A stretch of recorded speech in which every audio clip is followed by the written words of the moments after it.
যিনি আপত্তি করেছিলেন তিনি যে তারা আপত্তি প্রত্যাহার করেছেন। হ্যাঁ, প্রত্যাহার বের করেন অবশ্যই, প্রত্যাহার বের। ওই একজন আপত্তি করেছিলেন না আজকেই, না সেই বের করেছিলেন, সেই আপত্তিটা উনি প্রত্যাহার করে নিয়েছেন।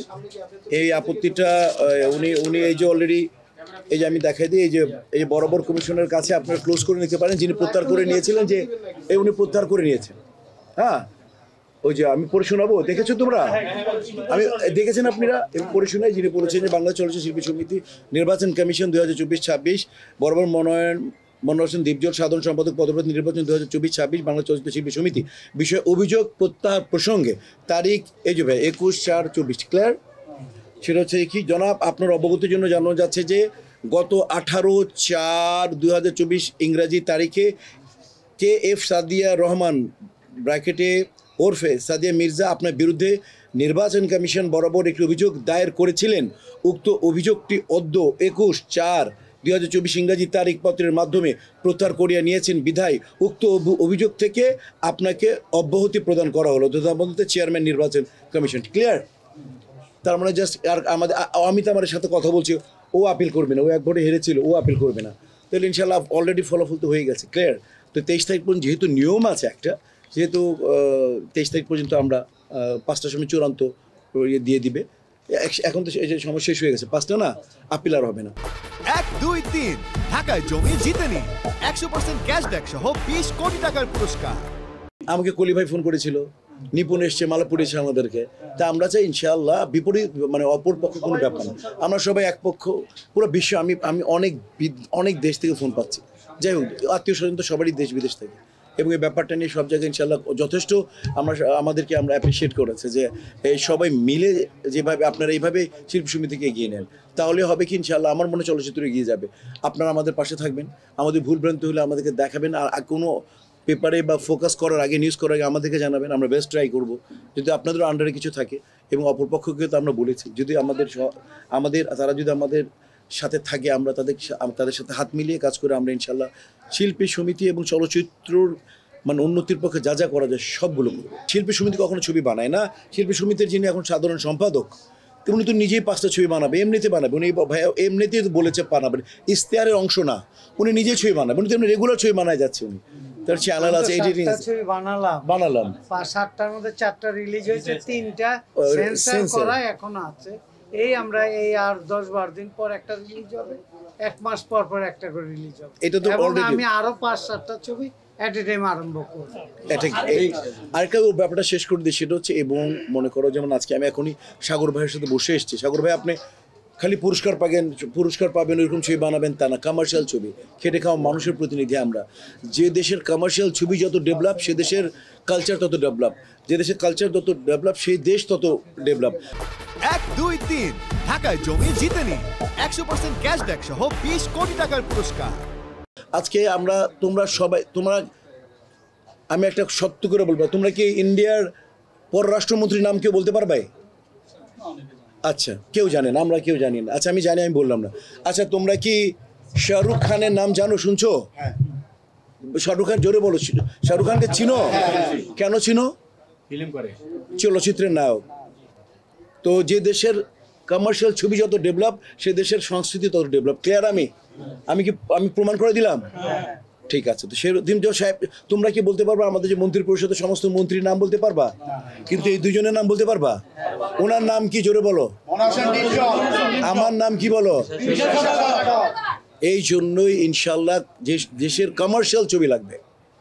আমি সাগর ভাইকে বলছি, সাগর ভাই দীপজল ভাইকে নিয়ে আসতেছি, কমার্শিয়াল ছবি বানাবেন আপনি, অর্ধেক বানাবেন আপনি, 8 ঘরানার ছবি, অর্ধেক কমার্শিয়াল। এই বেশ থেকে বাঁচাতে হবে।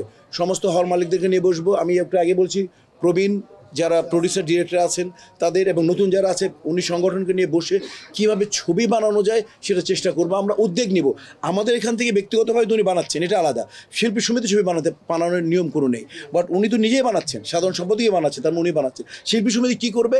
এই যে সবাইকে নিয়ে বসে কী করব, যাকে যে গল্পে যে শিল্পীকে প্রয়োজন, শিল্পী সমিতি তাকে সেই জায়গায় রিকোয়েস্ট করবে এবং অনেকাংশে বাধ্য করবে যে হ্যাঁ, ওই জায়গাটা তোমার দরকার, তুমি করো। তুমি 10 টাকা নাও, তুমি এখানে 5-6 টাকা করো। শিল্পী সমিতি এই কাজটা করে দেবে ইনশাল্লাহ। এটা অনুদানের ছবি টাকা দিচ্ছে 40 লাখ, ছবিতে খরচা যায় 70 থেকে 80, 1 কোটি। 1 কোটি এখন ছবি ভালো ছবি হয় না, 1.5-2 কোটি টাকা লাগে।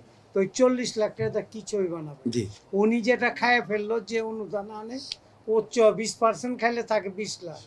তো ওইটা একটা হয় নাটক, নট অনুদানের কোনো একটা ভালো ছবি হয়। অনুদান আমি মনে করি বন্ধ করে দিয়ে এলে ভালো। আচ্ছা, না এখানে টাকাটা গভর্নমেন্টের হ্যাঁ। টাকাটা নষ্ট হচ্ছে, হ্যাঁ, এটা কি- ভালো কাজে লাগছে না। হয়তো 2-1টা ভালো হচ্ছে, বাকি সবই জিরো পজিশন। কোন ছবি একটা চলছে অনুদানের একটা নাম বলেন আপনারা। হ্যাঁ, এই জায়গার জন্য সাংবাদিক বলেন। রাইট, ওই বলতে পারবেন না। এই আলোকে এই যা তার এই ওই উনি তো একদম তার মনে উপলব্ধি এক বাক্যে বলে দেয়। সিনেমা হলের থেকে Right. ট্যাক্স কমাইতে হবে। একটা টিকিট কেটে যেতে গেলে 500 টাকা লাগে, রিস্কাওয়ালা কি 500 টাকাতে ছবি দেখতে পারবে? না। আমাদের দর্শক হলো লো কোয়ালিটি, আপার কোয়ালিটি কি করছে? ওই সিনেপ্লেক্সে যায় ওরা ডিস্টার্বটা বেশি হচ্ছে, পরিবার নষ্ট হচ্ছে, ভালো কিছু পাওয়া যাচ্ছে না। হ্যাঁ, সিনেমা হল আমিও করব, ডলবে আমিও করব, তাতে আমাদের সিট থাকবে 300 থেকে 400 সিট, বড় হাউস হবে। নতুন করে আমি কি করি দেখেন, আমার টার্গেট আছে 50 থেকে 60টা হল করব। প্রতিটা ডিস্ট্রিক্ট একটা করে হল করার পরিকল্পনা আছে। তাতে অতি দ্রুতই দেখতে পারবেন, কাজ আরম্ভ হবে। আমার সিনেমা হলের প্রতিটা জায়গার নাম হবে। আচ্ছা, অনুদানের ব্যাপারে একটা ক্লিয়ার করে, সেটা হচ্ছে অনুদানের কোনো দায়বদ্ধতা থাকে না। 40 লাখ না, এখন দেয় 70 দেয়, 75 লাখও দেয়, তো অনেক টাকা দেয়। এখন তার মধ্যে ভালো ছবি বানাতে হলে এই 70 লাখে হবে না। বাট আমরা তাদেরকে বলবো যে না, আপনি 75% কমার্শিয়াল ছবিকে দেবেন, কারণ ওই ছবি বানাতে 1.5 কোটি, একটা ভালো ছবি বানাতে মিনিমাম 1.5 থেকে 2 কোটি টাকা লাগে। তখন আমাদের যে যদি একটা কমার্শিয়াল প্রডিউসার, কমার্শিয়াল ডিরেক্টর যখন ছবি বানাবে, তখন ওই টাকাটা বরং তখন আমরা বলতে পারবো যে আপনাকে 50% টাকা কমার্শিয়াল ছবিতে ইনভেস্ট করেন। যেমন অনুদান দিয়ে দিল, ওটা অনুদান দান হিসেবে দিয়ে দিল, আর কোনো তার দায়বদ্ধতা থাকে না। কোন টাকা, ওই যে ভাইয়া যেটা বললো, অনেকে 40 ধরে নেই আমি কত টাকা, অর্ধেক টাকা নিল বা 25% টাকা নিয়ে নিল, কোনো হিসাব নেই, প্রোডাক্ট যা ইচ্ছা তাই বানাই দিল, খালি দেখা যায় যে পাস করলো কিনা জানি না। এই জায়গা থেকে আজকে যার জন্য হল বন্ধ হয়ে যাচ্ছে, ভাই যেটা বললো যে হল বন্ধ হয়ে যাচ্ছে, হল বন্ধ করা যাবে না। কমার্শিয়াল ছবিতেই হল চলছিল, আপনার সিঙ্গেল স্ক্রিনে খুলতেই হবে। তো সেই জায়গায় সাধারণ মানুষের ছবি দরকার। খেটে খাওয়া মানুষ দিনের শেষে একটা তালি মারবে, হুড়ে বলবে, শীষ বাজাবে, এই ধরনের ছবি হয় না। এই হাতে মার্কা ছবি তো ইচ্ছা করলে বানানো যায়, কিন্তু হুডে সিটি মার্কার ছবি বানানো বহুত কঠিন। এই যে এইটা শাহরুখ খান, ওইটা সাকিব খান, ওইটা দীপজল, ওইটা মিশা চৌধুরী।